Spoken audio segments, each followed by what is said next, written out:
Hello students, class 9th health and physical education में आपका स्वागत है। चैप्टर 2 व्यक्तिगत स्वास्थ्य से संबंधित हम चर्चा कर रहे हैं। तो जो आज का हमारा टॉपिक रहेगा वो रहेगा शरीर के जो विभिन्न अंग हैं उनसे संबंधित हम कुछ साफ सफाई या उनके स्वास्थ्य से रिलेटेड कुछ बातें, कुछ आदतें हम जानेंगे। तो शरीर का आपको पता ही है कि जैसे एक मशीन होती है, मशीन में अलग अलग पुर्जे लगे होते हैं और वो आपस में जुड़कर फिर एक मशीन का रूप लेते हैं और फिर वो अच्छे से कार्य कर पाते हैं। ऐसे ही हमारा शरीर है।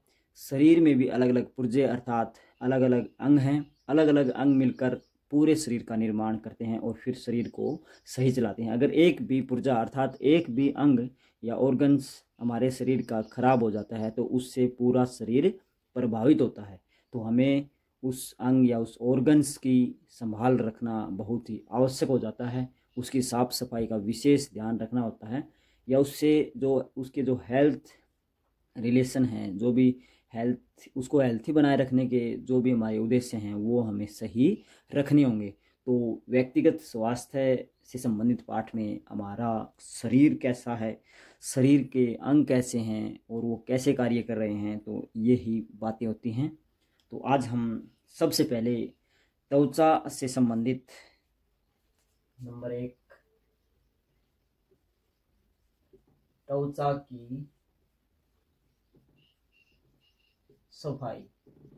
तो त्वचा की सफाई से संबंधित हम पार्ट ये अपना पॉइंट आज का पढ़ेंगे कि त्वचा की सफाई हमें क्यों जरूरी है। क्योंकि हम त्वचा एक आवरण है, हमारे शरीर को या शरीर के अंगों को ढकने का माध्यम है। तो त्वचा अगर हम इसको साफ नहीं रखेंगे तो शरीर पर इसका बुरा प्रभाव अवश्य पड़ेगा। क्योंकि जब हम कोई कार्य करते हैं या शरीर में कोई विषैले तत्व विद्यमान होते हैं तो शरीर पसीने के रूप में त्वचा से उनको बाहर कर देता है। तो अगर हम इस विषैले या इन विषैले तत्वों को नहाकर स्नान के माध्यम से या उनको धोकर बाहर नहीं निकालेंगे, शरीर से नहीं हटाएंगे, तो निश्चित रूप से वो बीमारियों का कारण बनेंगे, जिससे दाद, खुजली या चर्म रोग होने की संभावना बढ़ जाती है। तो त्वचा की सफाई बहुत ही ज़रूरी है। इसके कुछ हम पॉइंट लिखने जा रहे हैं। तो पॉइंटों में सबसे पहले हम बात करेंगे नियमित स्नान। नियमित स्नान अर्थात हमें हर रोज स्नान करना चाहिए। क्योंकि व्यक्ति कुछ ना कुछ कार्य करता है, कार्य नहीं करता है तो भी गर्मियों में पसीना आता है और पसीने के माध्यम से शरीर हमारा विषैले तत्व बाहर निकालता है। अगर हम उनको साफ नहीं करेंगे, वहाँ से हटाएंगे नहीं, तो निश्चित रूप से हम बीमारियों को बुलावा दे रहे हैं। दूसरा है हमारा पॉइंट कि नियमित स्नान के अलावा तो हमें नियमित स्नान तो करना ही चाहिए। इसके अलावा भी हम कोई भी एक्सरसाइज करते हैं या व्यायाम करते हैं, व्यायाम के बाद स्नान, तो व्यायाम के बाद भी हमें अवश्य स्नान करना चाहिए। क्योंकि व्यायाम के दौरान भी त्वचा पर काफ़ी मिट्टी, धूल या पसीना लगा होता है तो उसको साफ करना जरूरी हो जाता है। फिर क्या है, व्यायाम के दौरान स्नान के दौरान हम क्या प्रयोग कर रहे हैं, सादे पानी से नहा रहे हैं या कुछ जो विसंक्रमण एजेंट होते हैं जैसे साबुन है या और शैम्पू है उनका इस्तेमाल कर रहे हैं, तो शरीर में जो भी विषैले तत्व है वो अच्छे से साफ हो जाएंगे। या हम कह सकते हैं कि जो दुर्गंध है, जो बदबू आ रही है, वो भी वहाँ से गायब हो जाएगी। तो नहाने के लिए हमें अच्छे साबुन का प्रयोग करें। तो हम अच्छे साबुन का प्रयोग करें। तो यह भी जरूरी है त्वचा के स्वास्थ्य के लिए। नंबर 4 पर हम लिखेंगे कि काफ़ी लोग होते हैं जो बुजुर्ग होते हैं, वो शरीर पर मालिश भी करते हैं कई बार, या कोई खिलाड़ी होते हैं वो भी मालिश करते हैं। तो मालिश करने के बाद हमें कुछ देर धूप में बैठना चाहिए, उसके बाद हमें स्नान करना चाहिए। तो यह भी ज़रूरी है त्वचा के लिए, मालिश के बाद स्नान।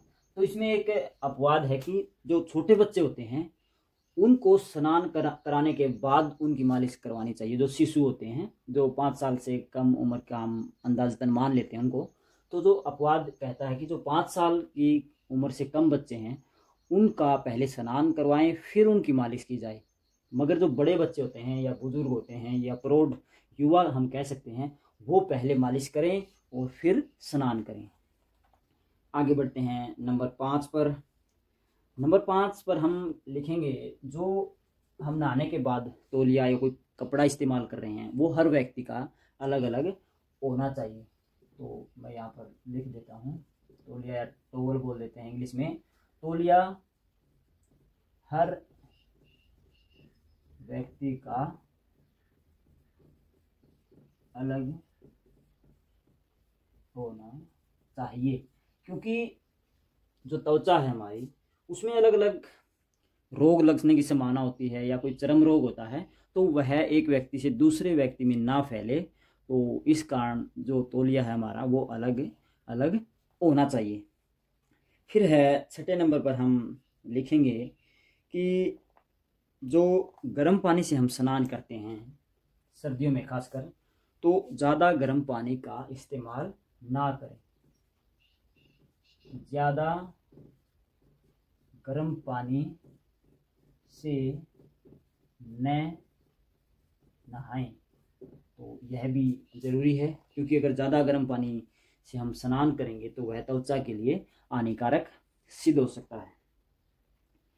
फिर क्या है, जो सर्दियों का मौसम होता है उसमें त्वचा फटने लगती है, पैरों की, हाथों की, या कई बार शरीर के अलग अलग हिस्सों पर भी त्वचा में झुर्रियाँ पड़ने लगती हैं। तो उसके लिए हमें ज़रूरी हो जाता है कि नहाने के बाद या तो कोई तेल लगाएं, या फिर अच्छे से कोई कोल्ड क्रीम होती है या वैसलीन हम प्रयोग करते हैं वो लगाएं, तो जिससे त्वचा को फटने से हम रोक सकते हैं। तो सर्दियों में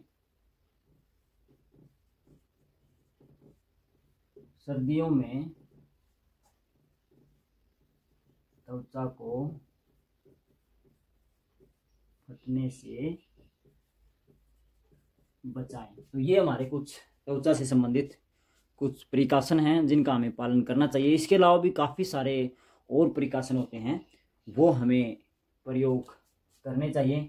अपनी दिनचर्या के हिसाब से हमें अपनी अपनी जो त्वचा संबंधी रोग होते हैं उनकी देखभाल करनी चाहिए, क्योंकि अगर हम त्वचा को सही नहीं रखेंगे तो जो कीटाणु होते हैं वो दाद, खुजली या कोई फोड़े फुंसी के माध्यम से हमारे शरीर में पहुंच जाएंगे और फिर वे एक रोग का कारण भी बन सकते हैं। तो इसलिए हमें त्वचा की साफ़ सफाई रखनी चाहिए। साफ़ सफाई जहाँ होगी वहाँ पर जो रोगाणु है या विषाणु हैं वो नहीं फैलेंगे।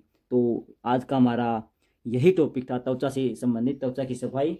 कल के लेक्चर में हम कोई नेक्स्ट शरीर का ऑर्गन्स लेंगे और उसकी साफ़ सफाई के माध्यम जानेंगे। तो आप इनको अच्छे से नोट करें। इसके अलावा भी आपको कोई नज़र आता है या और कोई सफाई का माध्यम है त्वचा से रिलेटेड, तो आप उसको भी अवश्य लिखें। तो आज के लिए इतना ही। Thank you.